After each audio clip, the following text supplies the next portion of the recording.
Bismillah, innelhamdülillah ve salatu vesselamu ala Rasulillah. Keyinki so'rovlaringizga ko'ngil burali. Assalomu alaykum. Ustaz, men ko'p yillardan beri uğurlu bo'la жүрөм. Жашым өтүп баратат. Аялым жасалма уруктандыруу менен uğurlu бололу дейт. Шариатка туура келеби? Мен макул болбой жүрөм. Рахмат. Негизи шариатта бул мурун болбогондуктан бул уруктандыруу боюнча бул акыркы учурларда чыгып атат да. Бул дүйнөлүк аалымдар эгерде өзүнүн күйөөсү жана никеленген аялы болсо, жана уруктандырып бүтөрү менен калган урукту, улуу сөздө уят жок деп атпайбы? Төгүп салып, аны калтырбай жок кылып салган болсо, ошол шарттын негизинде болот деп. Себеби дегенде, башка бирөөлөрдө пайдаланып кетпесин аны, бөлөктөргө колдонулуп калбасын деген мааниде. Эгерде күйөөсү аялы күйөөсү менен гана бөлөк бөтөндөргө болбойт бул. Ал дагы үмүт эми. Же болбосо экинчи шарт баягы медицина деген медицина экен да. Кээ бириники баягы жогору жактан келген урук жарабайт дагы, улуу сөздө уят жок дейт баягы. Табасык жактан кесип, ошол жактан алып, анан кийин атайын тоңдуруп, өзүнүн технологиясы менен. Анан 2 жылда бир келген сайын ошону алып аялына салып, анан уруктандырып деп айталычы. Ошо уруктандырып, анан жашоону уланткандагы болот деп, мына бүгүнкү күндө медицина далилдеп атат. Ошондой учурда бөлөктөргө берилбесин, эч жака кана муктаждык токтогондон кийин аны алып төгүп жибересиңер деген шарттын негизинде анан уруктандырса болот. Бул дагы аалымдардын иштихаты, Алла Таала өзү жеңилдик берген болсун. Кийинки анан бата алганда жакшы болот бул боюнча. Мисалы, куйручукту баарыңыздар эле билесиздер. Кадимки айтылуу биздин ататегибиз төрөлүп өскөн жер Жалал Ата областына караштуу баягы Кетмен-Дөбө өрөөнү. Ушу Кетмен-Дөбө өрөөнүндө Сыдык Болуш деген инсан өткөн. Бирөөлөр балалуу боло албай атабыз, Сыдык Болуш ата, бизге бата берип койбойсузбу десе, азыр мынакей бата бере турган, батасы өтө турган таква инсан келе жатат деп. Болбосо анын келерин каяктан билет? Кудай Таалам эмне кылып койгон, билдирип койгон. Ойлай инсандар да булар. Антип чектелип болбой эле нарактан атайы тердеген чарчаңкы шабуулдап бир атты мингизип келип калат. Мына эми ушул кишиден бата алгыла деп, анан Койручук атабыздан бата алып, анан уулду болгон дейт. Мына ошол сыяктуу улуу инсандардан арам тамакка тамагын булгабаган, баягы кызыл кекиртек кыйла жерге секиртек tutпайбы? Бүгүнкү күндө ар кандай жолдор менен арам тамактарды жеп алып, эртеңки күнү Кудайдан колубузду көтөрүп алып, тиги Меккеге барып дуа кылсак да дуабыз кабыл болбойт, батабыз. Эгерде жеген тамагыбыз арам болсо, бирөөлөрдүн тартып алган болсок, же болбосо бирөөлөрдү арам жол менен алдап жеген болсок, мына ушулар болбойт. Ошон үчүн жеген ичкен тамакты тазалап, өзүн тазалап жүргөн инсан, жана өзүн дагы батала турган иште өзүн өзү таза алып, 5 маал намазына бекем болуп, колунан келген кайрымдуулук иштерин жасап, жанагындай инсандардын батасын алсаңыз, иншалла Кудайым буйруса, уулду, кыздуу болуп каласыз иншалла. Албетте муну кошумча дагы атайын ошо энени төрөткө даярдоо атайын дарыгерлер бар эмеспи? Мамлекеттик деңгээлде билим алган. Ошолордун көзөмөлүнүн негизинде дарыланып, Кудайдан тилеш керек, ал себебин аткара бериш керек. Натыйжаны Кудайга тапшырып коюп. Экинчи суроо. Кыздар күйөөгө чыкканда бир гана кайнатасы жана күйөөсү махрам болот экен. Ошондо келиндер жумуш жасаганда, мисалы камыр кылганда, идиш жууганда, жана үй тиричиликтерин жасаганда, кайниси нике буйруй турган эми айтып атпайбы? Кайниси бар деп. Ошол кайниси үйдө жүргөн кезде аял киши баягы идиш жууп, камыр жууруп атып, колун бул жака чейин түрүп алсам эмне болот дептир. Негизи баары бир этияттык керек. Аврат бөлүнөт. Кээ бир алымдар бул жака чейин макру дейт. Бирок эң негизгиси Куранда кесе айткан. Мына кол, жүз, анан кызыл ачтан нар жагы аврат деп эсептелбейт негизи. Курандагы негизги далилдин негизинде мына кол, жүз аврат эмес. Демек калган жакты жабыш керек. Ошондуктан идиш, тамак аш жасала турган нерселерди далдооrak наркы бетке жасоо керек. жана ошол идиш жууп, камыр жана башка иштерди жасап атканда кайниси далдоо бөлөк бөлмөсүнө же эшикке же башка жак нерселер менен айлектенгени жакшы, көзүн сактап. Болбойт, көрсөтпөш керек. Анан эми кошумча кыстарма бар. Анан 3 жашар, 5 жашар, 6 жашар, 7 жашар эрезеге жете элек кайнелер болуп калышы мүмкүн. Аларга абрат сактап, кокуй баягы колум түрбөшүм керек деп, кокуй митишим керек, тигишим керек деп, жолук сөз салынышым керек деп жүдөп какоонун кереги жок. 5 жашар бала, 6 жашар бала ал никеге турганга жараксыз да, жаш бала, эч нерсе болбойт. Ошондуктан баягы өзүн этияттоо кимден болот экен? Нике буйрубаган туугандардын арасында нике буйруй турган инсандар кирип келип калса, мейли ал кайнатасы менен бир тууган болушу мүмкүн, же болбосо тиги өзүнүн жолдошу менен бир туугандар болушу мүмкүн, ага инилери, кайнага кайнелери да. Ошолордун көзүнчө эмне кылыш керек? Колду мындай жаап, этияттык менен кармаш керек өзүн. Ошондо баягы кыргызда макал бар го, күйөөсү айбаттоосу аялы уяттуу болот деп. Бул үйдүн да көркү. Бүт кандай гана мейли күйөөсүн менен башкармасына минип алган аял болсо деле, ар бир аял киши жашы улгайып жогорулап баштаганда сөзсүз түрдө баласы үйдүн кожоюндай болуп, элге кызмат кылып, эл оозуна алынып, элдин басасын алып, эл керегине жараган уул болуп, чыгаан болуп турушун ар бир эне каалайт. Ага болбой эле кээде эмне болот? Кээ бир үйлөргө, молдокелер билесиздер, биз көп кыдырабыз үйлөрдү. Кирип барсаң, күйөөсү аялын карап, мынтет эмне кылайын деп ишарат берет, башта десе баштайт. Куран окуп бүткөндөн кийин же болбосо бир тамак жыйынтып алганда мынтет, анысы милсе анан ии дейт. Мейли боло берет, бирок анчалык эмес да, баягы. Бүт нерсени аялына аркылуу, аял сырткы иштерди дагы аял жагына ыктап түртө салган бул туура эмес. Ошондуктан ар бир аял киши негизи күйөөсү дагы мыкты болушун каалайт. Хидая деген китепте келет. Аялдын намызы ушунчалык болот. Ар ким эрмектегенге эрмегин айланып калган, ар ким чаап түртүп кете бере турган, эркектин аялымын деген намыс бар го, намыс. Менин бир туугандарым кедей деген намыстанат го ошол. Менин бир туугандарым кедей деген айтуу намыс да, андан дагы жогору турат дейт. Демек, ар бир аял киши күйөөсү чекчейген мыкты абалда сөзүнө жүрүштүрүшү, сөзүнө, жан дүйнөсүнө дал келген эркек болсо экен деп ар бир аял каалайт, ар бир эне каалайт. Ошондуктан аял киши өзүн өзү уяттуу жана этияттык менен караш керек. Ал деген сөз жүдөп какоо эмес, кылдат мамиле кылыш керек деген сөз.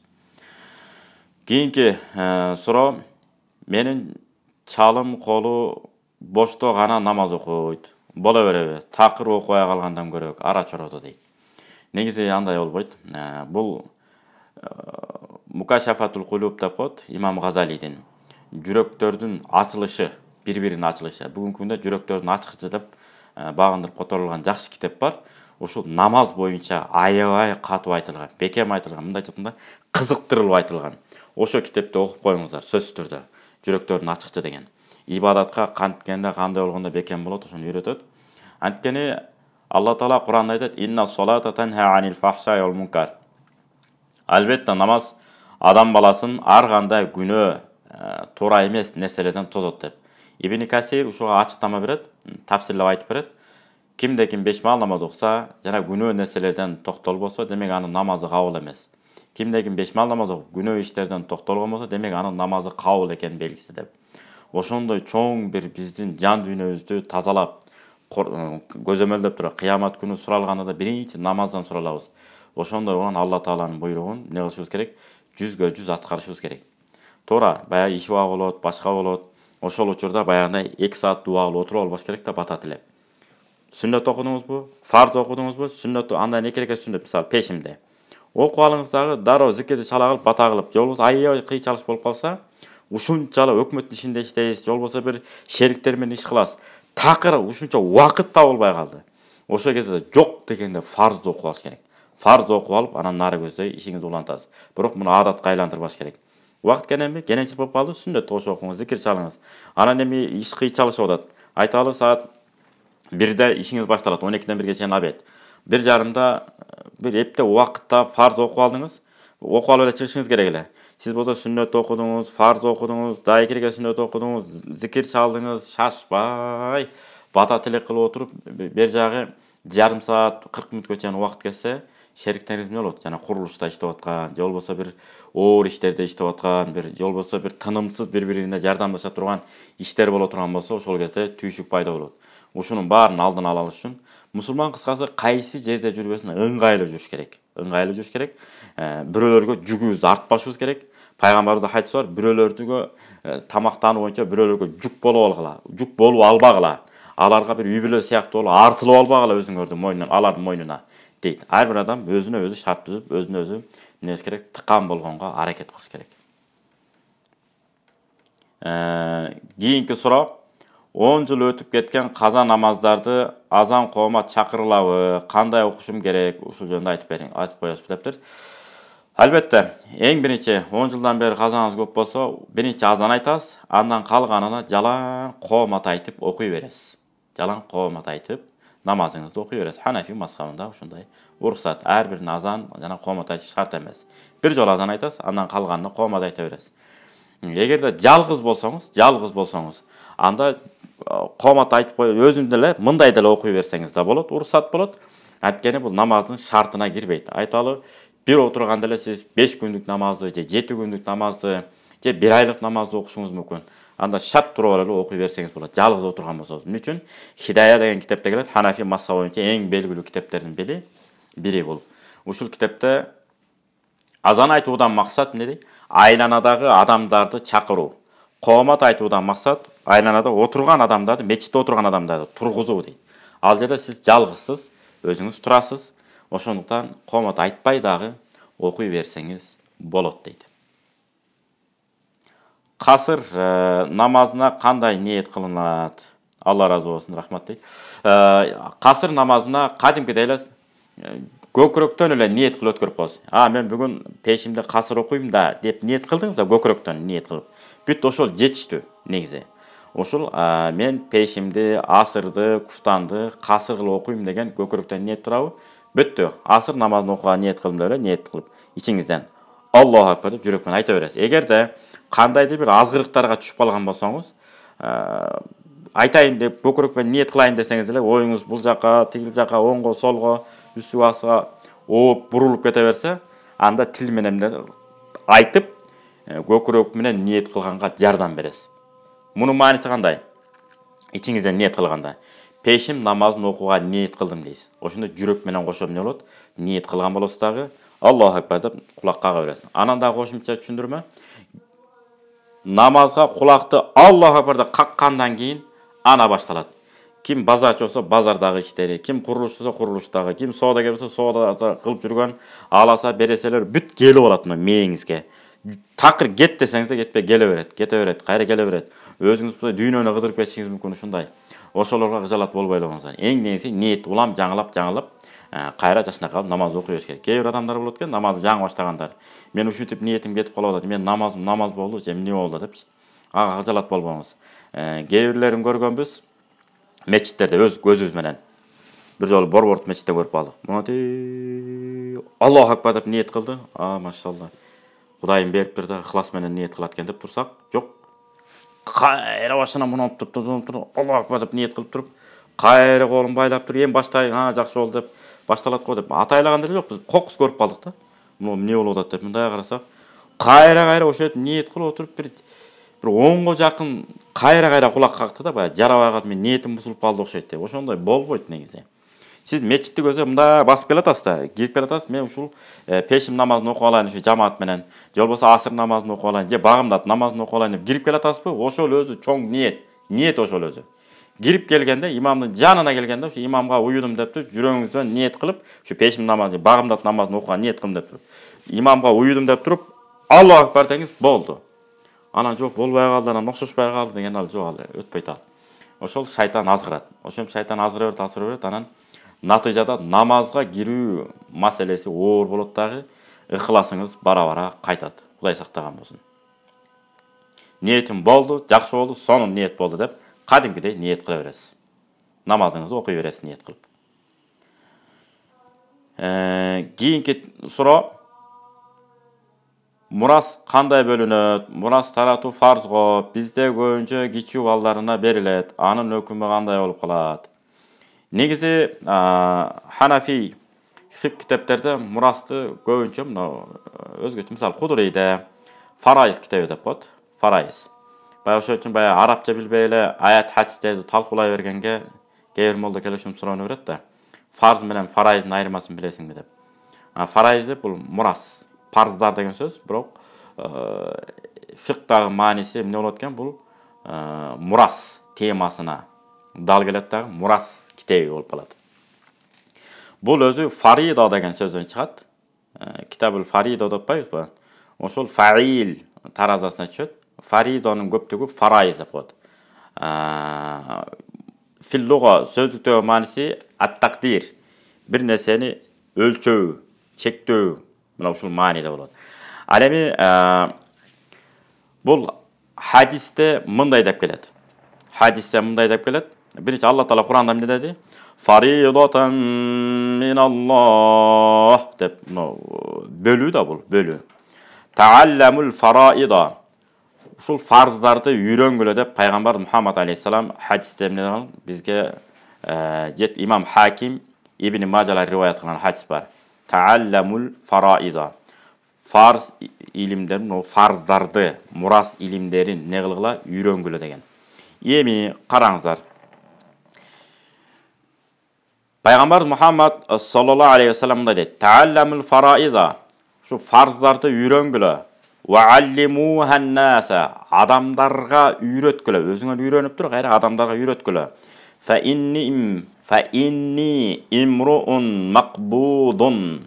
Мен жакында о дүйнөнү көздөй кете турган инсанмын. "Ва иннал илма сайуqbadu." Жакында илим дагы кетет. "Ва тазхарул фитану." Фитналар ачыкка чыгат. Илим кеткенден фитналар ачыкка чыгат да. "Хатта яхталифал итнан фил фарида." Керек болсо башка амал талашпайт. Фарздан дагы адамдар эмне болуп калат? Фарз амал келгенде талашып калат. "Фала яжидани ман яқди байнахума." Экөөнүн ортосундагы фарз маселе талаш болуп атат да. Ошону чечмелеп бере тургандагы адам табылбай калат. Башка риваятта келет, Хакимден риваят кылган, "Ман яқди биха." Муну ким чечмелеп берет деп адамды дагы эмне кыла албайт, таба албай калат деп. Башка хадисте келет, кыямат күнү жакындаганда эмне болот? Алла Таала силердин ислам динди мунун чапчып албайт. Араңардан илимдүү аалымдарды алып коет. Аларды алып койгондон кийин айлаңар кетип, билимсиз бирөөнү башчы кармайсыңар, андан маселе сурайсыңар, ал билип билбей чечимин, фатвасын берет ва уят болуп калбайын деп. Натыйжада өзү адашат, анан башкаларды адаштырат дейт. Ошондон Кудай өзү сактаган болсун. Билбейм дегенде бул өзү бир чоң аалымдык сыпат экен. Ошо сабаттуулук деген сөз. Ошондуктан билбегенди билбейм деген бул эң жечкендик. Эми эркектер тарабынан мурас негизи 10 түрдүү инсанга бөлүнөт. 10 түрдүү болот. Аял кишилерге 7. Ушуларды бөлүштүрүп айтып коелу. Биринчиси уул. Биринчиси ким экен? Уул. Экинчиси небере. Канчалык ылдый небере, чебере кете берет. Атадан мурас ала тургандар. Анан ата, анан чоң ата канчалык жогору кете берсе. Бешинчиси бир тууганы, агасы, иниси ошол. Андан кийин бир тууганын баласы. Жетинчиси болсо ам деп коет, атасы менен бир тууганы. Анан 8-инчиси атасы менен бир тууганын баласы. 9-нчусу күйөө, аял өткөсү, күйөөсү эмне алат? Мурасын ала берет, аялдан калган байлыкты. Анан 10-нчусу ва маулан ни'мати деп коет, бир кулду азат кылган, ошо кул аркылуу канчалаган байлык келип калса, ошо кожоюн алат. Бүгүнкү күндө ал жок.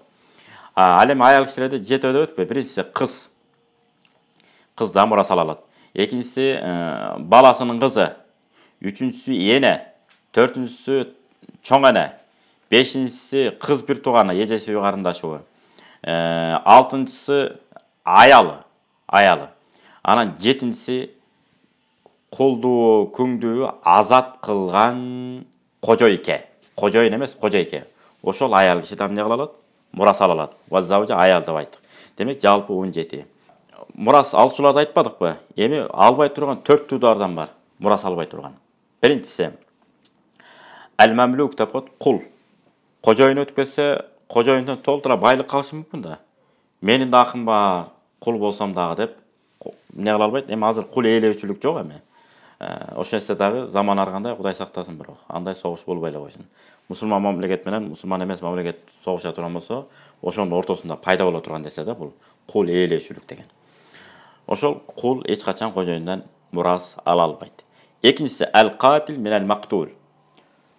Өлтүргөн адам өлтүрүлгөн адамдан, өлтүрүүчү өлтүрүлүп калган адамдан мурас ала албайт.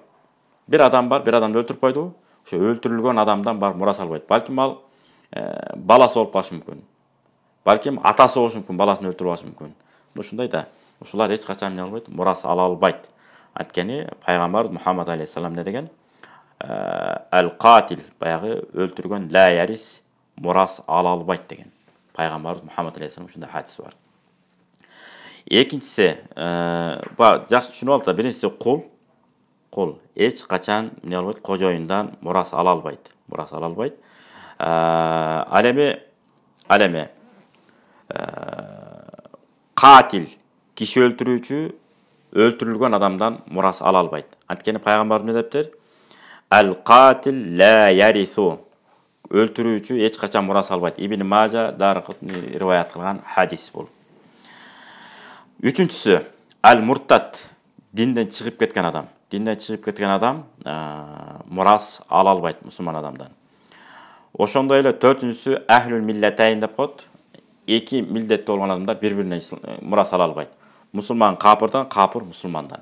Экөө тең бири-бирине мурас ала албайт. Анан кимде мурас темасы, маселеси пайда болсо, мында бизде 7 областыбыз бар. 41 районубуз бар. Ошо 7 областтын атайын фатва бөлүмүндө казият бар. Казиятта фатва бөлүмү бар. Ошо фатва бөлүмүнө барып, анан кокус байлыкты кандай алып бөлүштүрүп эмне десеңиздер, майдалап, сонун кылып, чечмелеп түшүндүрүп берет. Мына ошондуктан бирок бизде ага карабай үйдүн кичүүсүнө салт боюнча кичүүсүнө берилип калган. Себеби дегенде биз көчмөн калппыз. Анан бир махалла деп коет го, бир квартал, бир аймак же болбосо. Ошол аймактан эле бизде алып берип үйлөнө бербейт да. Биздики мынакей 7 областтан тең эмне бар? Куда сөөктөрүбүз бар. Алыстан үйлөнөт бизде көбүнчө, барат, келет. Ошол жактан келген туугандар кимдикине барып түшөт? Ата-эненикине барат. Ата-эненикине баргандан ким тозуп алат? Үйдүн кичүүсү тозуп алат. Ошондуктан бизде ушу эң кичүүбүз тозуп алат, эң кичүүбүз бизди тозот, кайра узатат, түйшүктүн баары ушунун мойнуна түшөт. Ошондуктан кой, ушунун баарын калтырып кете берели дагы, ата-энебиз да кыйналбасын, биз кетели деп, тирүүсүндө эле эмне кылып коюшат? Тапшырып бердик деп эле кетип калган. Ошондуктан эгерде нааразылык пайда болбосо, кичүүсүнө берип койсо да бул зыяны жок. Жок, сөзсүз кийинкилерин анан кийинкилерине бул бериш керек болчу, бербесе ал ыйманы толук болбой калат деген андай маселе жок. Эми ал кайсы качан? Союз убагында, Союздун мурунда дээрлик адамдардын көбү орто болгон да, орто жашашкан. Мисалы 10 кой болушу мүмкүн, 1 уй болушу мүмкүн, 5-6 кой болушу мүмкүн, ушундай эле да.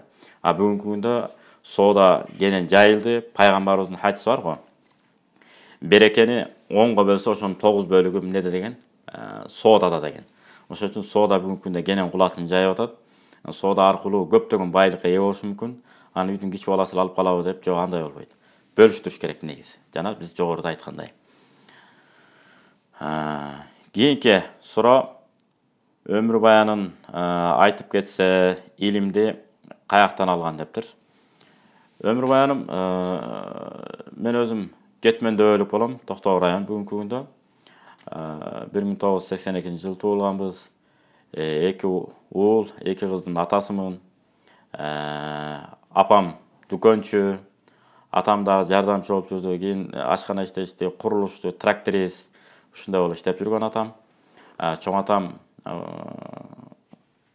койчу болчу, чабан. Ошол жөнөкөй чабан үй бүлөдө чоңойгон уулдардын бирибиз.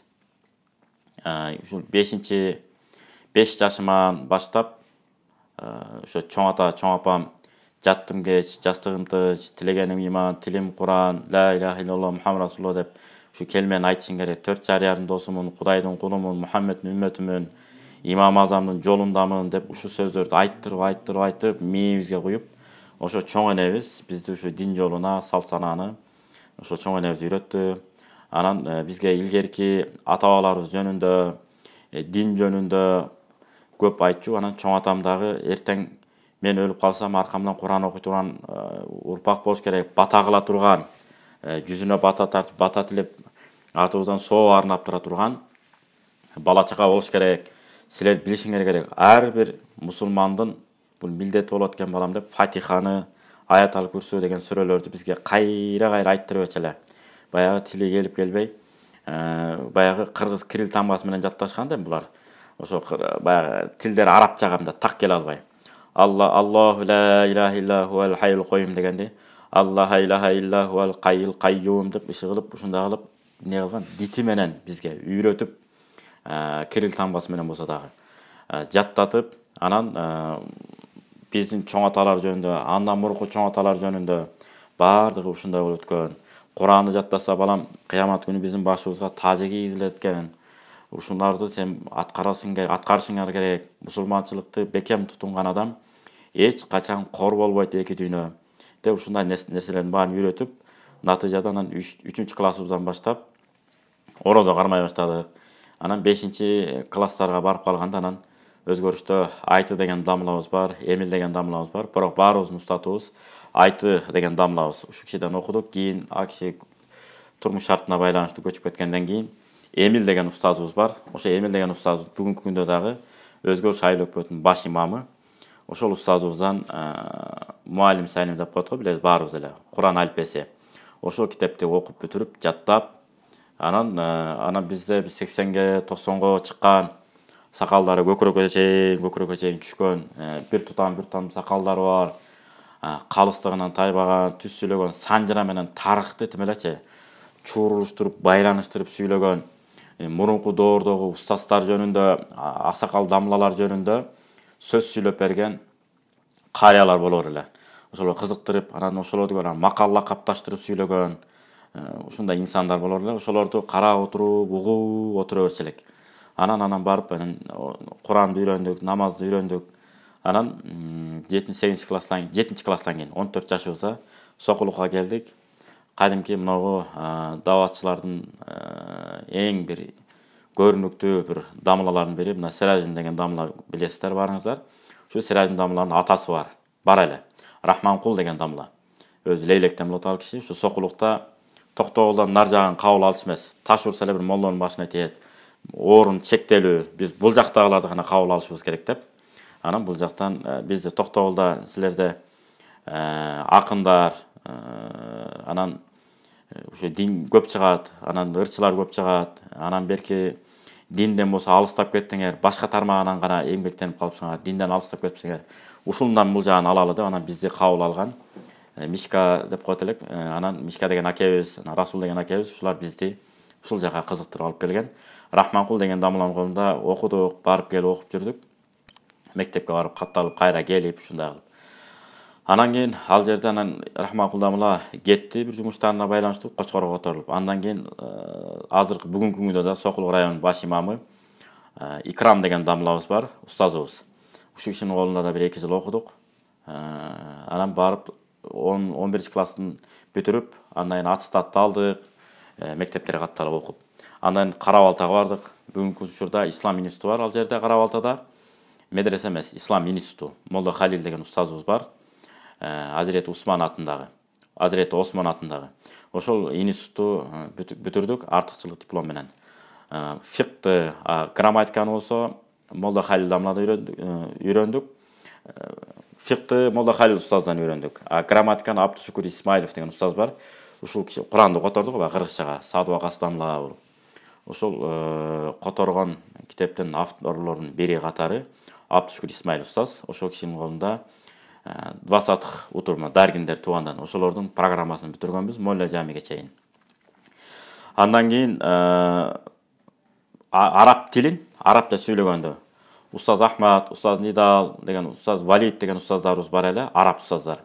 ушулардын колунда 4 жыл окудук атайын. Араб адабиятын, китап адабият жазуусун, табир, туура сүйлөгөндү үйрөтүү, хевар деп коет, байланыш, табир, ошол кантип диалог кылыш керек, арабча эркин сүйлөө боюнча. Ошолордун баардыгын баягы грамматиканы окуп алгандан кийин, фикты окуп алгандан кийин, акыйданы окуп алгандан кийин, анан араб тилин сүйлөгөн бул жеңил болуп калат экен дагы. Анан баары грамматиканы окуп туруп, атайын арабтардын өзүнөн арабча сүйлөгөндү мындай ошолордун бүгүнкү күндөгү араб тил китептерин окумайынча баары кээ бир каталар кетип калышы мүмкүн да. Мисалы, ваада деген сөз, убада берди деген сөз. Мисалы, сиз түздөн түз которушуңуз мүмкүн. Лака деген сага да. Ана мисалы, уадамды аткардым десеңиз, вафайту ваади деп коюшуңуз мүмкүн. Уадамды, эмнени, уадамды. Көрсө, араб тилинде сүйлөгөндө ал туура эмес болуп калат. Эмне деп айтасыз? Вафайту би ваади, би деген харфи жар бар. Ошону кошуп сүйлөйсүз да. Ана вафайту би ваади деп, уадамды аткардым, бини сөз кошуп сүйлөйт экенсиз. Мына ушул сыяктуу эрежелердин баарын ошол араб устаздар бизге сүйлөп үйрөтүп, Курандан далилдерди келтирип, ошол устаздардан үйрөндүк. Андан 2 жыл мугалим болуп иштедик ал жерде. 1999 жылы тапшырып, 2003 жылы бүтүрүп, андан ал жерде 2 жыл мугалим болуп, анан кайрадан Бишкекке Молдо Шакир деген устазыбыз бар эле. Ушул киши бизди кабыл алып, кийин Молдо Сабырдамла ушул устаздардан биз атайын илим алдык. Калган сабактарыбызды Мишкат, Усул жана башка китептердин баарын ушул устаздардан окудук. Андан бери азыр окутуп келе жатабыз. Токтогор районунда 2008-ден 2014 жылга чейин 6 жыл баш имам катип болдук. Али радияллаху анху дагы 5 жыл, канча 6 жылга жакын, 6 жыл деп койсо да болот. Ошо 6 жылга тегерегинде 6 жылга жетип-жетпей мөөнөт кызмат кылган экен. Анан имамчылык менен жүрдүк. Бирок имамчылыкка китептерде келгендей билимдүү, анан жашы жогору, анан тиричилиги бар, байлардынбы, башканынбы, мансаптуулардынбы колун карабастан калыс Кудай үчүн кызмат кыла турган бир адамдар керек экен. Ал жерде биз азыр жаш кезибизде баягы кадр өстүрөлү, илимдүү кадрларды өстүрөлү деп биз эмне кылдык, кайра 6 жылдан кийин имамдыкты тапшырдык. Азыр кайра Бишкекте Чүй областынын Борбордук мечитинде жума хатип, жума баяндамачы болуп иштеп атабыз. Марал радиосу, Нуу телеканалдары, ар кайсы телеканалдарга чакырганда барып, эл менен аралашып, бүгүнкү күндө сүйлөшүп, маектешип келатабыз. Элге канча аралаган сайын ошончолук бир тажрыйба топтойт экенсиң. Баягы Арстанбек Буйлаш бабабыз туура айткан экен. Эл менен сен бийиксиң, элден чыксаң кийиксиң деп. Элди аралап кирмейинче биз эч нерсени түшүнбөйт экенбиз. Мүмкүн эмес экен да. Эмнени ойлонгусу келип атат, эмне жөнүндө сөз сүйлөгүсү келип атат, буларга кайсы сөз жагат, жакпайт билбейт экенсиз да. Ар бир район эмес, ар бир аймак өзүнчө бир башкача ой жүгүртөт экен. Ошон үчүн Али радияллаху анху эмне деп айткан? Келлимин нас ала кадри укулихим, адамдардын аң сезимине жараша сөз сүйлөгөн деп. Ошондуктан элди аралап, тажрыйба топтоп атабыз, көргөнүңөн көрөлегиң көп, билгениңен билелегиң көп деген бул нактан айтылган кеп экен. Ошол кыскача түшүндүргөндө. Анан бизде устаздар, илимдүү устаздарыбыз өтө көп. Ошол устаздардын колунда таалим алдык. Баш аягын эсептесек бир 40тай устазыбыз бар. Ошолордун баарынан үйрөнүп, таалимин алдык, үйрөндүк. Дагы көптөгөн илимдерди, өнөрлөрдү үйрөнөлү деп изденип, аракет кылып келүүдөбүз. Биз жакында уулду болдук, атын Дайян деп койсок болобу дейт. Негизи Дайян дегендин мааниси ал-Кади, ал-Хаким, ас-Саис деген маанилери бар. Же болбосо сахибуд-дин, диндар деген да мааниси бар. Же болбосо жанагы данышман, сот деген да мааниси бар. Мухасиб деген эсепчи деген да мааниси бар. Ошондой ушундай мааниде коюп атам. Кудай буюрса элдин жакшы жакка элди жетелей билген, кайсы жерге болбосун элге бир пайдалуу бир иш алып келген, баягы мыкты инсандар, жетекчилерибиз өткөн го. Улуу инсандар, мамлекетибиз мамлекет болуш үчүн ушул инсандарда бир инсан болсо экен деген ниетте койгон болсоңуз боло берет. Негизи балдарга, кыздарга жакшы аттарды коюш керек. Атка жараша адамдын тагдыры өзгөрүлөт деп айтып эле келгенбиз мурунку темаларыбызда. Пайгамбар Мухаммад саллаллаху алейхи ва саллам убагында эмне болгон? Бир адамдын аты кайгы болот. Ошого пайгамбар айтат, "Şu атыңды өзгөртө албайсыңбы?" десе, "Атам ушинтип койгон, мен өзгөртпөйм" дейт. Мейли, анда өзүң бил дейт. Ошону угуп турган сахаба айтат, "Ал адам өмүр өткөнчө мен жашадым. Аты кайгы болгондуктан өмүрү жашоосу жалаң кыйынчылык менен, кайгы менен коштолуп отурду" деп. Ошентип жүргөн өмүр өттү деп. Ошол сыяктуу адамда эмне кылыш керек? Жакшы атты коюш керек. Ошол жакшы ниетте. Анан иншалла Кудайым буйруса, жакшы болот экен. Экинчиден атанын 3 милдети бар эмеспи? Ошонун бирөөсү дагы балага жакшы ат коюш керек. Атагандан жаман ат болуп, анан бир тамашалуу бир нерсеге лакаптарга айланып кетпеш керек да. Анан кээ бири болуп калышы мүмкүн, баягы маани бербей, элдин көзүнөн алыс болсун деп мындай аттарды коюп коюшу мүмкүн. Жана Манас атабыздын өзүнүн аты Манас болгон, анан Кайман аты чоң жийинде болуп атпайбы? Ошол сыяктуу бир элдин көзүнө урунбай эле койсун деп коюп алган болсо, анан нааразы болуп, атама мен нааразымын деп кейгенин кереги жок. Бул дүйнөгө аман эсен, сак саламат төлөлүп алганыңызга сүйүнүп, азыр эми оңой болуп калбадыбы? Сотко барып, кайрылуу жазып, жол жоолору бар. Метеркаңызды сонуңду алмаштырып, жакшы ат койдуруп алсаңыз болот. Маселе жок анда. Кийинки маасы жок daarat канча убакытка чейин жарайт? Мисалы мен асыр убактысында daarat алам. Куфтанга чейин бузбай, куфтанды окуйм. Ушул туурабы, туура эмеспи? Маасы жок daarat канча убакыт чейин? Маасы жок daaratыңыздын чыдай турган убагы daaratыңыз сынганга чейин чыдайт.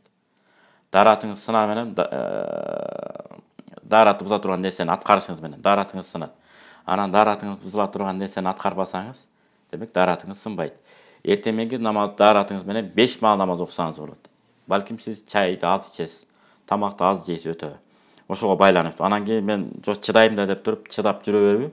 Заараны чыгарбай, улуу заарага барбай, бул күнөө жана макру деп келет. Болбойт бул. Анткени ойду бузат. Анан денеге зулум келтирүү деп эсептелет.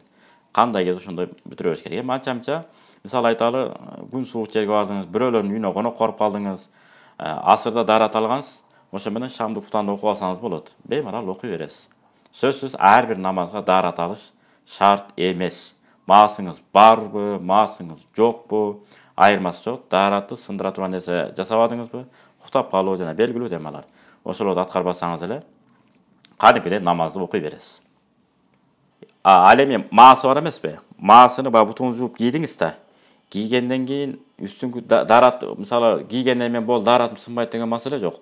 Мисалы daaratканага бардыңызбы, демек daaratыңыз бузулду. Болгону бутуңуздун daarаты бузулбайт. Ал кандай болот? Үстүңүзгө мисалы айтып кол daarat, бет daarat, башыңызга масты алдыңыз, чыканактарды жуудуңуз, анан эмне кылдыңыз? Бутуңузга келгенде бутту чечип жуубайсыз, маасынын үстүнө мындай мас тартып коесуз. Бүттү, ошентип намаз кете берет. Намаз маасынын тартиби ушул. Толук daarat алыш керек, анан бутту жууш керек. Оң буту, сол буту жууп бүткөндөн кийин анан бутту кургактап алып, анан кийин эмне кыласыз? Эки маасыны кийип аласыз. Бүттү, daarat сынса, үстүңкү daaratты аласыз, бутуңузга болгону мас тартып коесуз. Daarat сынбаса, кадимкидей намазыңызды окуй бересиз. Тартиби ушул. Жергиликтүү болсоңуз бир күнгө жарайт. Болгону кошумча түшүндүрүп кете турган нерсе, маасынын мөөнөтү кийген убакыттан эсептелбейт. Кийгенден кийин жүрө бересиз, айталы, пешимде бутуңузду жууп, daarat алып, бутуңузду жууп, маасыны кийдиңиз да. Асырда сынбашы мүмкүн, шамга барганда сынышы мүмкүн daaratыңыз. Демек, шамдын убагынан баштап маасынын мөөнөтүнүн убакыты башталат. 1-2 башталат мүнөтү. Дагы эртеси шамга чейин жарайт. Кийген убактан эмес, daarat кийгенден кийин, daarat сынган убакыттан баштап маасынын мөөнөтү башталат. Дагы кошумча түшүндүрмө нерсе, эмне айырмасы бар десеңиз, мисалы daarat алдыңыз, бутуңузду жуудуңуз, анан көчөгө чыгып кеткен атасыз. Бирок маасычан кеткен ыңгайсыз болуп калды, бут кийим кийиш керек болуп калды. Анан маасыны чечтиңиз. Жок, кайра маселе кийип алайынчы да кайра маасыны кийип атасыз. Ошондо daaratым сынабы сынбай деген маселе болот да. Үстүңкү daaratты алдыңыз, бутуңузду жуудуңуз, анан маасыны кийдиңизби, daarat сын элек болсо, 1000 жолу чечип кийсеңиз да эчтеке болбойт. Эмне үчүн? Жаңы алган daaratыңыз эч сынбагандыктан кийип чече бересиз. Анан кийгенден кийин бир жолу daarat сындыбы, бүттү. Бутту чечпеш керек деген сөз. Кокус бутту чече турган болсо, анда кайра башынан жууп кийиш керек деген маселе пайда болот. Keyinki суроо. Менин суроом сетевой бизнес жөнүндө эле алдын ала суроо берип, бирок толук жооп ала албай калдым. Мен фаберликке катталгам. Ал жерде мисал үчүн 4-5 адам каттасам, алар иштесе, фаберлик алар иштесе. Ушуга маани берели. Алар иштесе. Иштебей койсочу. Алар иштесе. Фаберлик компаниясы мага түшкөн түшүмдөн 5% бөлүшөт экен. Ошол арамбы же арам эмеспи? Өткөндө сизге жакшы эле айтканбыз, түшүндүрүп айтканбыз. Бул болбойт. Бул жынжыр. Биринин атынан бири кете берет. Жөн эле жатып эле пайда ала бербейсиз. Алар дагы айбан эмес, акылсыз эмес. Бүт баарын эсебин алат. Мисалы сиз 5 киши таап келсеңиз, өзү сурооңузга жараша. Алар дагы бир 10 киши таап келсе канча болот жалпы? 50 киши, жана 5 менен 55 киши болот. 55 киши дагы 10 киши таап келсе канча болот? 550, 500 деп коелу. 500 дагы 10 киши таап келсе канча болот? 5000. 5000 кишинин пайдасы сизге берилиш керек болуп атат да мындайча айтканда. Муну пирамида болбойт, андай айландырбай эле коңуздар. Пирамида бул, төз эле. Же болбосо экинчи тил менен жынжыр, биринин атынан бири кете бере турган. Ушундай соодалар бул арам. Эч кандай мээне кылбай эле ошо так кесе айтайлычы. Арам, жана дагы арам. Болбойт. Далдалчы деген маселе бар. Ал болот ал. Мисалы сиз чоң бир дүң соода кыла турган. Оптовый деп коебуз бүгүнкү орус тилде. Ошо дүңүнөн сата турган бир чоң дүкөнгө келдиңиз дагы ээси менен сүйлөштүңүз. Мен сизге клиент таап келейин.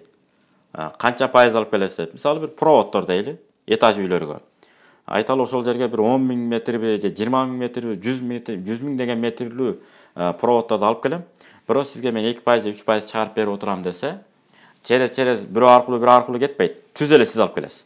Бир компанияны алып келесиз, алдыртасыз. Баягы элге саткандай эле сатат. Айталы, алар келсе деле 20 сомдон берет метрин, мисалы да. Сиз келсеңиз деле 20 сомдон берет. Бирок сиз ошону таап келгендигиңиз үчүн мен сизге 1 сомдон берейин ар бир метринен деп мисалы келишкен болсоңуз, анан аларга кадимкидей эле 20 сомдон, базарда деле 20 сомдон, башка жерде деле 20 сом мисалда. Ошону сатат да анан сиз таап келген үчүн сизге өзүнчө берет. Рахмат, ошо клиент таап келген үчүн деп. Ошол адал. Анан келип алып, анан кийин өзүңүз бу жерде отуруп алып 5-6 адам таап, эми силер таап кел, анан силер таап кел, анан силер таап келди деп. Бул боюнча арманым аттын башындай деп кайра бизди кыял менен байытып жүрүптүр. Айтып аз эле калды, айтып чүйт эле деп коет го баягы. Аз эле калды, ай жаңырганда эмне жаңырат го. Ошеке отуруп алып, кетке кайырма саласыңар деп ошого дагы ишенейин деп калып турбуз деп. Кээ бир мусулмендерге чыгат го. Ошондой да бул. Болбойт бул негизи арам, болбойт. Ата баласын урушуп жатканда, апасы келип болушса, эми ата баласын жаман болсун дебейт да. Ушул апанын болушканы туурабы, туура эмеспи дейт. Эми бул келип эле тарыхый китептерди окубагандыктан, макал лакаптарга маани бербегендиктен, салт санага маани бербегендиктен, же болбосо ушулардын баарын жеңилдетип жазылган китептер бар. Бизге сунуштайынчы. Эгер шаарда турсаңыз, шаарда алып аласыз. Шаарда айылда туруп калсаңыз, эгер шаарда турбай, таксисттерге бир аз тыйынын кошумчалай берсеңиз, алар келип сатып алып, квитанциясы менен берет мисалы. Централь мечиттин айланаларында бар, Ош жактагы мечиттердин айланаларында бар, чоң мечиттин айланаларында сатылат. Же болбосо Дилазык басмакананын бу хаус деген дүкөндөрү бар, мисалы да. Ошолорду секин жазып, акырын алдырып алсаңыз болот. Балага тарбия берүүдөгү адашуулар, балага туура эмес тарбия берүү жолдору толтура сонун китептер чыгып атат. Хадича, Айша энебиз жөнүндө жазылган, сонун китептер, Фатима энебиз тууралуу жазылган китептер бар. Ошолорду ар бир аял киши, ар бир эркек киши деле окуп коюш керек. Эмне үчүн? Эртең кызыңызды мыкты эне деген мындай болот. Аялдардын китебин мен эмнеге окумак элем деп ой келиши мүмкүн бизге. Жок, окуш керек. Анан менин пайгамбар Мухаммад деп коет, пайгамбардын өмүр баянын. Пайгамбардын өмүр баянын, сахабалардын өмүр баянын, пайгамбарлардын өмүр баянын терең окумайынча биз адам болуп төлөлгөн соң айбан болбой, адам бойдон калуу үчүн ушу пайгамбарлардын өмүр баянын, сахабалардын өмүр баянын окумайынча биз эч качан калыптанбайт экенбиз. Анан кийин ата-бабадан келаткан тарыхый китептерди окусак, өзүбүздөн өзү жумшарып, жөнөкөйлөнүп, кылган ишибиз бийик болуп, сүйлөгөнүбүз жөнөкөй болот. Бүгүнкү күндө эмне болуп атат? Сүйлөгөнүбүз асмандан сүйлөйбүз. Бизде эмне деп койчу эле, тим эле Фрунзеден сүйлөйт, Москвадан сүйлөйт деп койчу эле илгери. Баягы героздордун баарын. Ошондой болуп калбашыбыз керек. Ана бүгүнкү күндө мисалы 365 күнгө сахабалардын эскерүүлөрү деген эми сонун китеп чыккан. Ал сахаба десеңиз ойлогоңуз, жанагындай 5-6 барактан 5-6 жок. Бир беттен эле кете берет. Ар бир беттен күнүнө bir сахабанын өмүр баяны. Балдарыңызга окуп берип, уктап жатат да мындайдан. Бүгүн бул сахабаны айтып берейин деп силерге сөз бергенме деп туруп, акырын айтып бериңиз, кайраларды айттырыңыз, кайра сиз айтып бериңиз. Ушинтип балдар менен көбүрөөк маектесеңиз, Кудай буйрса балаңыз эмне болот? Алдыга көздөй умтулат. Келип эле көк мээсиң, айбансың, сен билбейсиң, эчтеке болбойт мындай. Балдарды сорттоп, басынтып, маанайын, деңгээлин түшүрө турган сөздөр менен урушпаш керек негизи. Баланы өстүрүш керек. Мисалы, колуна бычак алып алса, алып кел деп бычакты жулуп алыш керек эмес да. Колуна эмнени жакшы көрөт? Печенье жакшы көрөбү, конфет жакшы көрөбү, шоколад жакшы көрөбү? Ошону сунуштай алыш керек. Муну аласыңбы деп айталып, 2 жаш, 3 жашар бала. Бычакты тиштейт экен да, эмнени алат? Конфет алат. Деген алып койсо экен. Ошол сыяктуу бир туура эмес нерселерди кылбаш үчүн пайдалуу нерселерди эмне кылып бериш, шарт түзүп бериш керек. Кээ бир аталар бар, мисалы, эми тиричиликке байланыштуу. Эртең менен балдар уктап атканда ишке кетет, кечинде балдар уктап атканда келет. Ошентип анан баягы кайсы бир агабыз айткандай, бир күнү дем алыш күнү балдарым жанында болоюнчу деп атайын калдым эле дейт. Күнү түнү тытынып иштечкен да. Анан кызым айтып атат мага дейт. Ата, бүгүн үйгө жатып кетиңизчи деп суранып атат дейт. Болбосо мен күндө жатам дейт. Жаман катуу тийди дейт. Кой эми балдарыма көңүл бурайынчы деп анан кайсы бир аалым айткандай, балдарыңарды жоготуп албагыла. Кандай жоготуп алуу десе, шакирттери сураса, аралашып, баарлашпай коюу ошол жоготуп алуу дептир. Кайсы балаңыз эмне жегиси келет, эмне ичкиси келет, кандай кийингиси келет, келечекте кандай кесипти аркалагысы келет, келечекте элге кайсы кесиби менен, өнөрү менен пайдасын тийгизгиси келет. Ошолорду байкаш керек экен. Кээ бир балаңыз бар, мисалы, күчтүү бир хирург чыга турган. Аябай күчтүү, же травматолог чыгышы мүмкүн. Сиз аны апарып туруп багбанчылыкка, дыйканчылыкка окутпашыңыз керек. Же тескерисинче күчтүү бир багбан, дыйкан чыга турган балаңызды, же зоотехник жана мал чарба боюнча аны алып келип туруп, сиз хирургияга, же травматология, медицинага окутпашыңыз керек. Ушундай да. Ар бир бала эмнеге жөндөмдүү ушул жагына киргизип окутуш керек. Ошондой талим тарбияны жана биз айткан китептерди ручка менен жазып алыңыз, сатып алып окуңуз. Адам окуган китебине, жана жүргөн чөйрөсүнө жараша ой жүгүртөт экен. Окуган китебибизге, алган илимибизге жараша. Ошон үчүн көп кайсы кесип менен алексиз, ал айырмасы жок. Атага тиешелүү, энеге тиешелүү сонун китептер бар. Ошолордун баарын окушубуз керек. Жана жогоруда айткандай, тарыхый китептерди көп окушубуз керек. Ошондо эртең балдарыбызга бир нерсе айтып бере турган бололу, неберелерибизге бир нерсе айтып бере турган бололу. Азамат бул бала кыйын болот, акча көп тапкан бала болот деп эле бүгүнкү күндө ушундай болуп калбады. Анан натыйжада эртең Кудай анын бетин ары кылсын, төшөккө жатып калган күнүбүздө дагы сен кара, мен эле карай берем, силер карабайсыңарбы деген нары бери атене түрткүнчөк болуп калган учурлар да болуп калып атат. Акылдуу балдар эмне кылат экен? Бүгүнкү күндө мына дивандар толтура чыгып калды азыр. Кудай сактасын, андай кылбай эле койсун Кудай. Даараткананы киргизет эткенде унитаз ойго жайгаштырып, мебелде заказ берип, бейшеп кылат. Ордунан турбай калгандар бар да. Ошол жерде ачып, ошол жерде бейшеп кылып, тигини кайра жаап коет, дааратканасы жабылып калат мебели менен. Чыкка тизип, сууну басып коет, секен агып кетип кала берет. Мына ушундай кылып шарт түзүп кызмат кылгандар бар.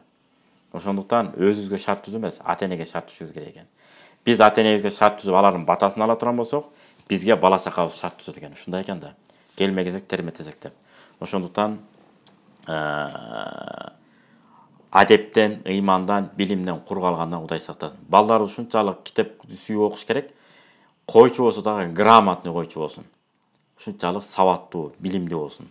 Эртеңки күнү балдарына кеп кеңеш бата бергенге дагы татыктуу болушубуз керек экен. Бата берет десе эле коо сөздөрдү жаттап алган бата эмес. Жүрөктөн эмне чыгат ошол. Ошону айтыш керек. Ошол негизи бата. Кийинки суроо. 12 рекет нафил намаздардын убактысы жөнүндө айтып бериңиз дейт. Жана сиз кимде-ким 12 рекет нафил намаз окуса, кыямат күнү Алла Таала ал адамга бейиштен бир үй куруп ээнчи кылып берет деген хадисти айтып атат окшойсуз. Ал кадимки эле багымдатын 2 рекет сүннөтү, пешимден алдын 4 рекет сүннөт, андан 2 рекет сүннөт окулат, шамдан 2 рекет сүннөт окулат, куфтандан кийин 2 рекет сүннөт, ушулар. Ар бир намаз менен ошо окулат. Анан негизинен түндөсү нафил намаз окуйм десеңиз, 2 рекеттен окуганыңыз жакшы. Күндүз болобу, түндөсү болобу. 4 рекеттен окусаңыз болот, бир ниет кылып. Негизги сурооңуз ошол. Анан Кудай буйрса, кийинки суроолорго дагы нафил намаздардын кандай түрлөрү бар, кантип окулат, булар жөнүндө да биз силерге иншалла кенен чонун айтып беребиз. Истихара намаздары бар, тахиятул масжид, мечит менен алектенүү, киргенде учурашуу намазы бар. Мечитке кирип баратында бир иш менен алектенип кетпей, эки рекет нафил намаз окуп коюп анан кийин Кур'ан окуйсузбу, китеп окуйсузбу, андан кийин тазалык кыласызбы, ошолорду аткарыш керек негизи. Булар жөнүндө Кудай буйрса кийинкиде айтып беребиз. Ишрак намазы бар, духа намаздары, алардын айырмасы кандай?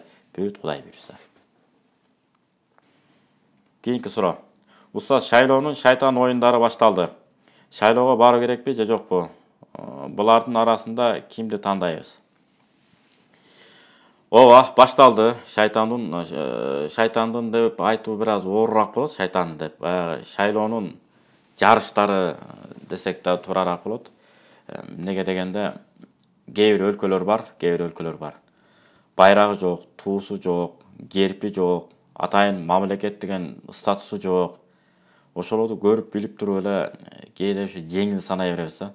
Ушу кыргыз мамлекети болушун билесиздерби? Экиге бөлүнүп калып, анан кайра жок болбой калды, туура эмес бөлүнүп калды деп туруп, кайра мына жети областыбызды бириктирип, далай аталарыбыз атууга кетти го, атууга кээ бири.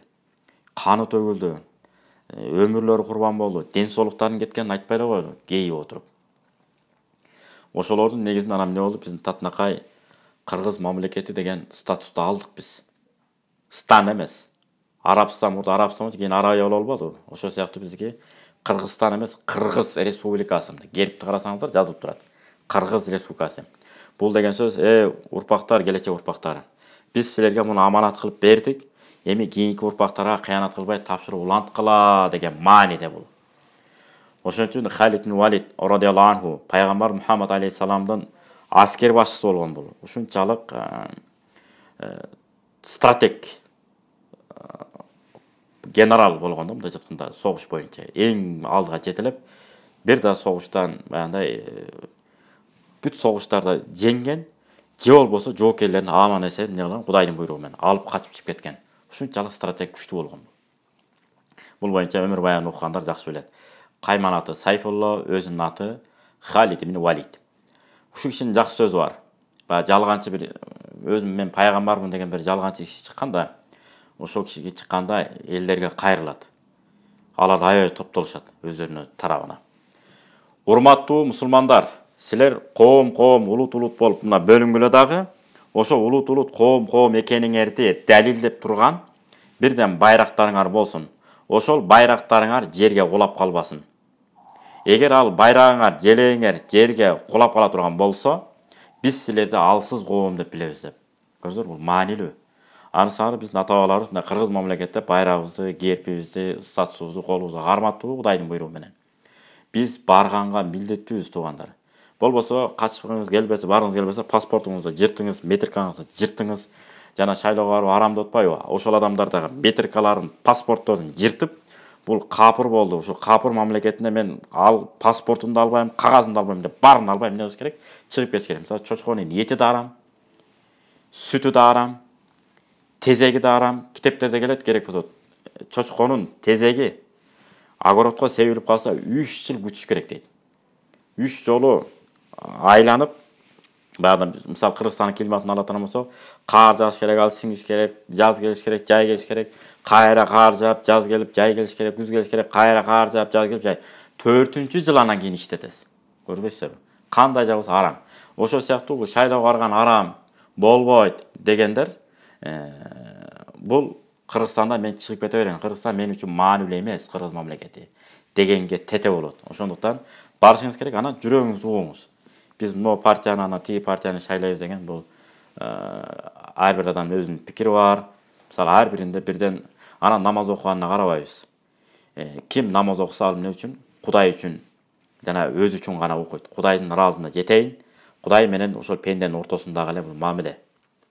Ал биз карабашыбыз керек. Азирети Умар радыйаллаху анху эмне деп айткан? Силерди окуган намазы менен, туткан орозосу менен алдап койбосун дейт. Чыныгы эркек мусулман сүйлөсө чындыкты сүйлөйт, адамдын кемчилигин жашырып коет, жана баягы аманат сүйлөсө чындыкты сүйлөйт. Адамдардын кемчилигин жашырып коет. жана аманатка кыянат кылбайт деп тур. Манеки үчүнчүсү. Аманатка кыянат кылбай турган, ишин мыкты билген. Мисалы Кыргызстандын экономика саясатын, өнүк билим жагын, адамдар бактылуу жашаш үчүн кандай гана мыйзамдарды кабыл алыш керек, ошолорду мындай жон тери менен сезе билген, билими жете турган адамды көрүп калдыңызбы? Демек ошону шайлайсыз. Бул деген сөз мен намаз окуганы шайлайм, анан беркин шайлабам деген сөз. Мунун ичинде бүт эле капыр, бир-эки мусулман бар, ошону шайлайм дегенге тете болуп калат да. Ханафи мазхабы боюнча биз не дейбиз? Намаз окубагандарды күнөөкөр мусулман деп айтабыз.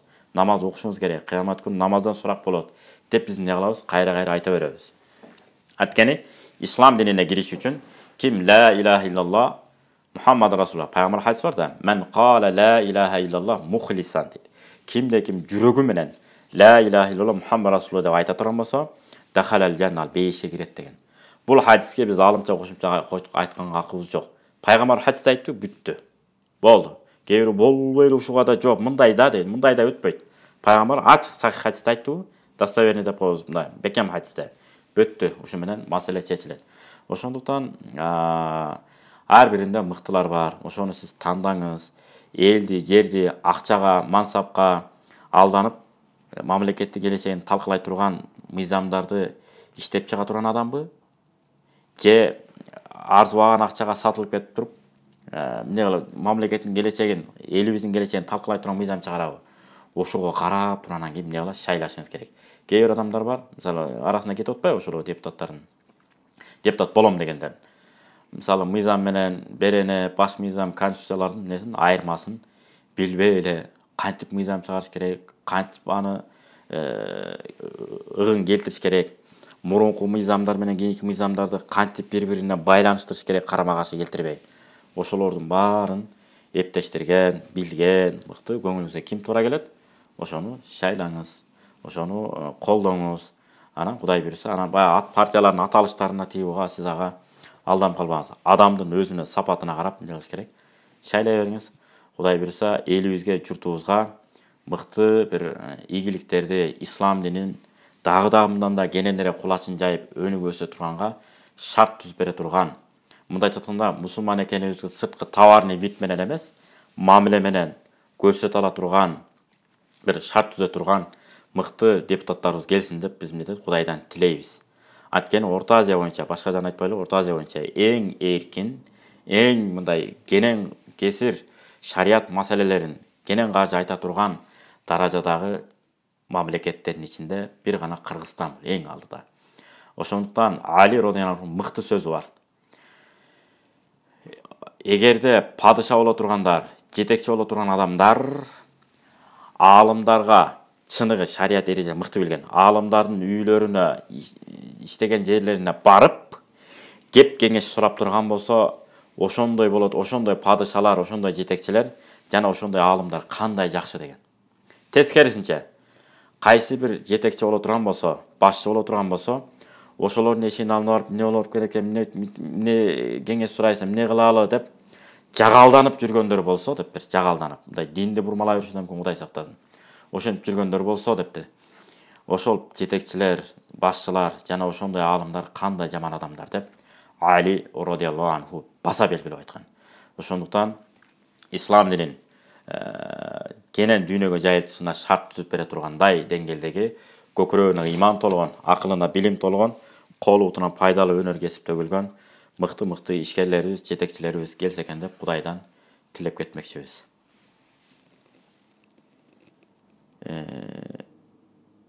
Кийинки суроо. Айлыгымды ала албай жатам. Кандай дуа кылсам болот?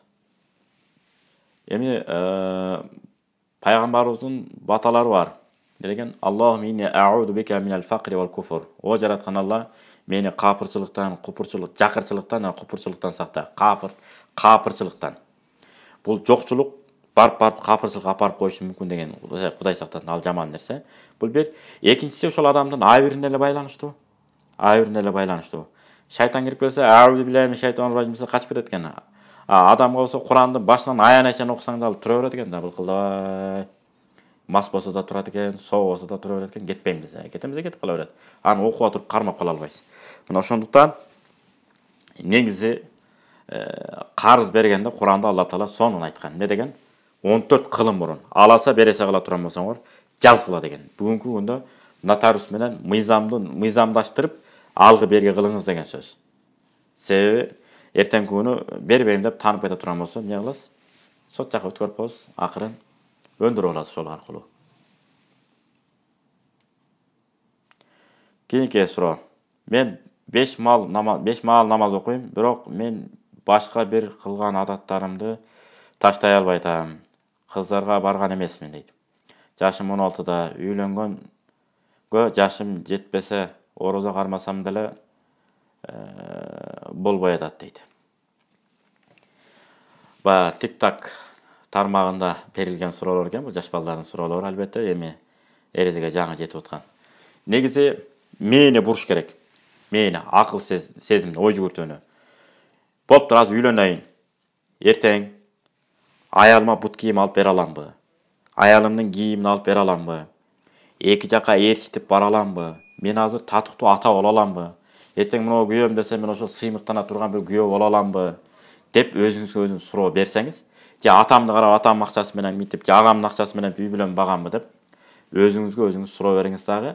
Келечекте элге, жерге пайда келтире турган бир билимдүү инсан болушум керек деп туруп, дайыма китеп окуу менен кыз аттын баары мээден чыгарып туруп, тага чыгарып койсоңуз, Кудай буйрса андан жоголот, анын баары жоголот. Анан ден соолукка зыяны жок, шарият тыюу салбаган спорттор менен машыгыңыз. Анан дайыма бир иш менен, эмгек менен, окуу менен алектенсеңиз, Кудай буйрса баары өз ордуна түшүп калат. Анткен себеби азыр үйлөнүп ала турган болсо эрте эле мисалы да аялыңызга катуу айтканда бир күчүк күйөө деп коебу, же эмне күйөө деп коет, ошондой болуп калышы мүмкүн. Көз менен биткенде шып учап, биткенде бияка уча калып, бүгүнкү күндө андай эле толтура болуп атпайбы? Кыблатукум нисаукум кыблатукум деп атпайбы? Аялдарыңар силердин кыблаңар болуп калат деп. Ошол кыбласы болуп калышы мүмкүн. Ошондуктан бир эле бойго жетүү шарт эмес. Аң сезим да жетиш керек. Жөндөмдүүлүк да жетиш керек. Эртең биз нике убактында кээ биринен сурайбыз да, эмнеге үйлөнүп атасың деп. Билбейм, иши убакыт келип калды го дейт. Кээ бир айтат, атам үйлөндү, үйлөнүп атам дейт. Кээ бир айтат, жөн эле үйлөнүп атам дейт. Кээ бир айтат, эми балалуу болсом деген ойда деп. Максатын түшүнбөйт. Ошондуктан кыз бала дагы, эркек бала дагы энеликке, аталыкка даяр болгондон кийин аны үйлөнүш керек. Ошон үчүн эртең үйлөнүп үчүн ажырашып кеткенде ошондон. Ошон үчүн дайыма бекерчиликтен баленин бардыгы чыгат. Бузукулуктун бардыгы бекерчиликтен чыгат. Ошон үчүн пайгамбар Мухаммад алейхиссалам не деген? 6 саны аман, бош жаткан пендесин Кудай Таалам жек көрөт деген. Ошон үчүн бош жатпаш керек. Кийинки соңку суроо. Менин намаз боюнча суроо берейин дедим эле. 4 рекет фарз намазда 2 рекет фарздан кийин ат-тахиятты окугандан кийин салават окуп алсам эмне болот? Аллахумма солли аля депти токтоп калсаңыз сүйлөм бүтпөгөн болот дагы 3-чү рекетке тура бересиз. Жаңылуу сезесин тиги аткар сизге шарт эмес. Аллахумма солли аля Мухаммад деп алсаңыз, анда сүйлөм толук болот дагы. Ат-тахиятка сиз сөз кошкон болосуз, бир сүйлөм. Анан 3-чү рекетти кечиктирген болосуз дагы, бирок тура бересиз, 3-чү 4-чү рекетти окуйсуз. Анан жаңылуу сезесин аткарып коесуз. Бирок ошого баягындай азгырылганда кээде адам байкабай калат. Аллахумма солли аля дегенде токтотпаш керек адам. Токтотуп алып 3-чү рекетке тура каласыз. Эгерде Аллахумма солли аля Мухаммад деп алсаңыз, сүйлөм толук болгон болот дагы. Натыйжада 3-чү рекетти кечиктирген болосуз, тактап түшүндүргөндө. Анан кийин 3-чү рекетке турасыз, Фатиханы окуйсуз. Анан кийинки рекетке да турасыз, Фатиханы окуйсуз, зам сүрөлөрдү окуйсуз. Бул эгерде сүннөт намаз болсо, эгерде фарз намаз боло турган болсо, анда Фатиханы өзүң гана окуйсуз, рүкү сажда кыласыз, 3-4 рекетке туруп Фатиханы окуйсуз, рүкү сажданы кыласыз дагы. Ат-тахият окугандан кийин оң жака салам берип, сайда сахва деп коет го, баягы жаңылуу сезесин аткарып, кайра ат-тахият салаватты окуп, оң жака сол жака салам берип, намазыңызды жыйынтыктап аласыз. Анан эми урматтуу туугандар, баягы туугандар арасында жек көрүү, же болбосо бөлүнүү, анан досум эле, анан бул тууганым эле деп жанагындай кол ийрисине тартат болуп, андай болбойт негизи. Ким көкүрөгүңүзгө ким туура келет? Мисалы, мамлекетти ушул оңдойт, сатпайт, бүтпөйт, тигитпейт, жакшы иштеп берет деген адамды бирөө колдоп атса, сиз болсо башка бирөөнү көрүп атасыз, ушул адам ылайык деп ойлойм деп. Демек, ошол иштер менен эмне кылыш керек? Сөзсүз түрдө шайлоого барып катышып, өз добушуңузду берип, мен ушул адамды ылайык көрөм деп шайлап кайтышыңыз керек. Анан эми кээ бири мен баарына каршымын деген добуш берем деп атат. Эми бул балким мен мунуларды мен көрө албай атам. Башка адамдар келсин шайлоого деген ниетте койсо жакшы. Ама шайлоонун мага эмне кереги бар? Кереги жок дейт болсо бул туура эмес болот. Жок, башка мындан да татыктуулар чыгыш керек эле. Мен ошолорду шайламакмын деген мааниде болсо ал башка маселе. Ошентсе деле бирок эң жакшысы даанышмандуулук. Даанышман адам, мыкты адам кайсы десе, чыныгы муфти деп атат го бак азыр. Даанышман адам. Экөө тең эле жаман. Бирок жакшыраагын тандай билген адам деп.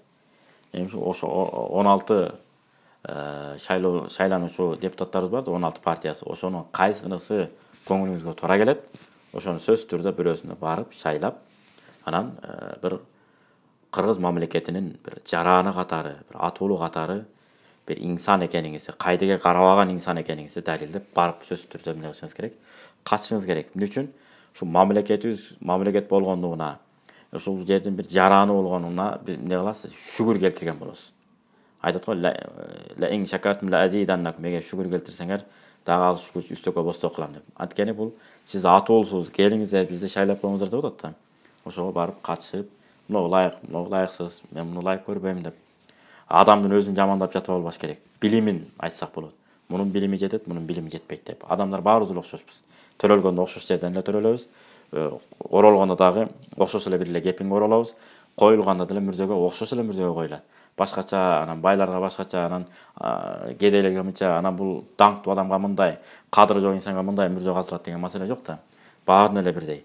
Ошон үчүн биз айырмабыз деле жок. Ошон үчүн сын пикир айтканда дагы адамдын өзүнө эмес, илимине, ишине, билимине ошого карап, демек мага ылайык эмес, муну ылайык деп тандай билүү ар бирибизге билдет.